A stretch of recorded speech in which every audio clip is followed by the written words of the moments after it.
American from Wisconsin, and if you've met any Native Americans from Wisconsin, they don't look like me. They look more like you folks. I mean, the majority of them are very fair. They look like, they truly look non-native compared to those in New Mexico and in Arizona. But the whole idea that I had to ask her, I'm always confused because everybody says Native Americans, but then just 2 days ago, I heard a Native American refer to himself and other people as American Indian. What is it? And she said, well, she said, it's sort of like all of the other, you know, it used to be that we were Spanish speaking, and then we were Mexican American, but that was too exclusive.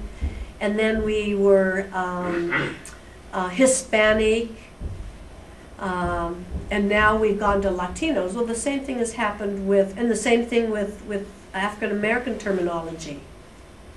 But with Native American, I had to ask her. I had to feel comfortable to ask her, you know, help me here. Because I'll tell you what, it is so much easier to say American Indian than it is to say Native American. Just, it comes out easier. And she said, and she knew the person, and she said, well, you know, he uses that term a lot. She said, but I think we prefer Native American, so that's what I referred to.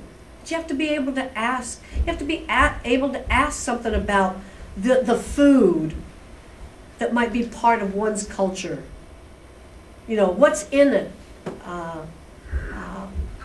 Really, what's in it in many cases. You know, but you do it with sensitivity and you do it with respect. The other thing is a skill is to, and this is a skill, to be able to accept people that are different than you are and to embrace those differences. And then facilitate the understanding and the empathy for people who are different than you or myself. Do you have to be a member of a minority group to develop these skills? Absolutely not. Absolutely not. Other skills, being able to communicate with anybody, both verbally and nonverbal. And by that I mean anybody that's different than you are. A culturally competent person has a skill of being involved in the library when it comes to the whole idea of setting goals, strategies and goals, and assessing the need to diversify the workforce in the library, and then evaluating how effective are you at, or how effective is the library in doing that. And that does take risk. You have to be a risk taker. And you don't have to be a member of the administration to do that, but you have to be able to be willing to take a risk, and I always say, ask those hard questions. There were 4 people in the pool. They were all excellent. All were excellent.